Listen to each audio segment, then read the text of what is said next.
On paper, Stolen would be my ideal stealth game.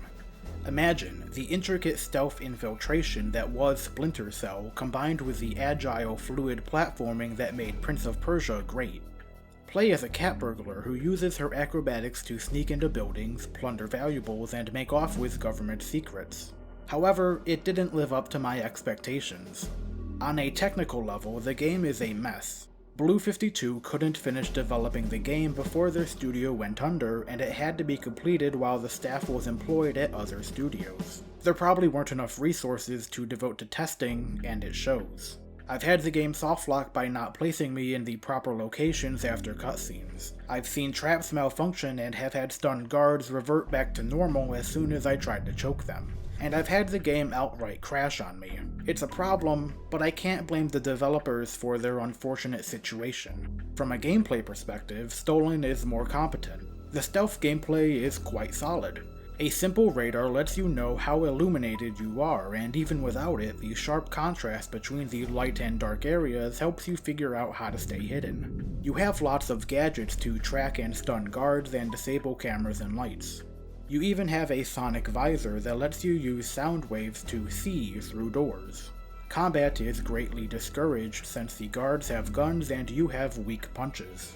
You can't kill anyone, so you have to disable or distract your enemies via non-lethal means, of which you have many. But since the guards will always be around, you have to act swiftly when you are cracking safes or picking locks, or else they'll wake up and catch you. Getting caught, though, is of little consequence. More guards will show up and fight you, but their AI is poor and they're easily avoided. The environments blended together for me. They all felt like drab offices and rooftops, and this limits the kinds of stealth setups the game can present you. Whenever you're not confined to a building, the game gives you multiple ways to reach your objective, and it's a breath of fresh air that comes infrequently. The other part of this game is platforming. Have you played Prince of Persia? Well, it's slightly worse than that.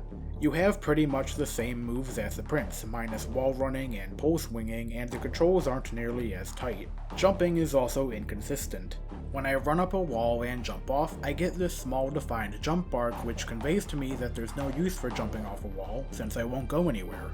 But if there's a ledge behind the wall, then when I jump, I'll jump way higher and farther so that I can reach the ledge. It messes with my intuition.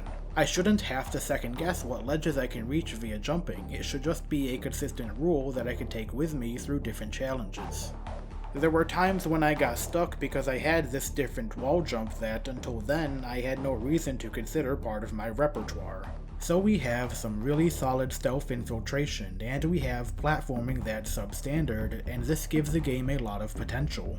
These are the ingredients with which you create a game about a cat burglar who uses her amazing acrobatics to be sneaky. If executed correctly, this can be the major selling point for the game. Unfortunately, the level design does not draw out Stolen's latent potential. Quite often, the platforming sections are split off from the stealth. There are a few times when you get to shimmy into and out of dark corridors to avoid being detected by guards or cameras, and a few times when you get to do some rappelling, which I guess counts. But most of the time, I didn't see the kinds of opportunities I was looking forward to. You don't get to make your way down a corridor by jumping between tie beams while guards have their backs turned. There's no running past a guard and rolling under a table or vaulting over a ledge so you're not seen. You can't hang yourself from a wire and descend onto a guard to pick his pocket or incapacitate him. Maybe my expectations were too high, but when I heard of this game, I thought Splinter Cell crossed with Prince of Persia. When I played it, it ended up being a decent stealth game with below-average platforming elements. I was very disappointed by this waste of potential. I can't recommend Stolen unless you're desperate for more stealth infiltration on the PS2, because it is a nice, albeit flawed, stealth game. For most people, it's not worth playing. I've decided to do some shorter reviews, because not every game needs 10 or more minutes to boil down what it has going for and against it, and I also don't want the channel to die whenever I decide to make a longer regular video. So let me know what you thought, leave likes, dislikes, comments, and most importantly, criticisms. And thanks for watching.